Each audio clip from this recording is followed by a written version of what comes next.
திருவண்ணாமலை கோவிலில் கிரிவலம் முடிந்து சொந்த ஊர் திரும்ப போதிய ரயில் பேருந்து வசதிகள் இல்லை என பக்தர்கள் குற்றம் சாட்டினர். திருவண்ணாமலை கோவிலில் புரட்டாசி மாத பௌர்ணமியையொட்டி ஆயிரக்கணக்கான பக்தர்கள் குவிந்தனர். அவர்கள் விடிய விடிய கிரிவலம் மேற்கொண்டனர். ஆனால் கிரிவலம் முடிந்து பக்தர்கள் சொந்த ஊருக்கு திரும்ப திருவண்ணாமலை ரயில் நிலையத்தில் குவிந்தனர். விழுப்புரத்திலிருந்து திருப்பதி நோக்கி செல்லும் பயணிகள் ரயில் வந்ததும் பக்தர்கள் முண்டியடித்துக் கொண்டு ஏறினர்.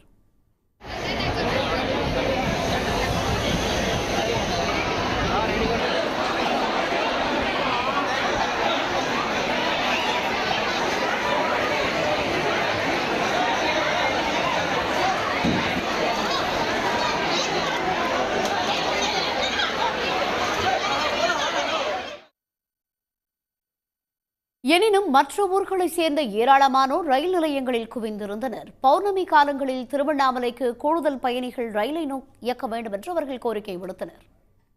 திருவண்ணாமலைக்கு கிரிவலம் மாதம் வரேன். என்ன ஒன்று, இப்போ கிரிவலம் வரும்போது கொஞ்சம் டாய்லெட் வசதி தான் கொஞ்சம் ரொம்ப கம்மியாக இருக்குது. ட்ரெயின் வசதி தான் கொஞ்சம் கம்மியாக இருக்குது. ட்ரெயின் கொஞ்சம் விட்டா நல்லாயிருக்கும். திருவண்ணாமலையில் 9 இடங்களில் தற்காலிக பேருந்து நிறுத்தங்கள் அமைக்கப்பட்ட நிலையில் கும்பகோணம், திண்டுக்கல் உள்ளிட்ட பகுதிகளுக்கு பேருந்து வசதிகள் இல்லை என குற்றம் சாட்டி மக்கள் மறியலில் ஈடுபட்டனர். அவர்களுடன் அதிகாரிகள் பேச்சுவார்த்தை நடத்தினர். பௌர்ணமி கிரிவலம் நாட்களில் கூடுதல் பேருந்துகளை இயக்க வேண்டும் என அப்போது அவர்கள் கோரிக்கை விடுத்தனர். தொடர்ந்து கூடுதல் பேருந்துகள் இயக்கப்படும் என உறுதியளித்த பிறகு அவர்கள் கலைந்து சென்றனர். உடனுக்குடன் செய்திகளை தெரிந்து கொள்ள சன் நியூஸ் பெல் ஐகானை கிளிக் பண்ணுங்க.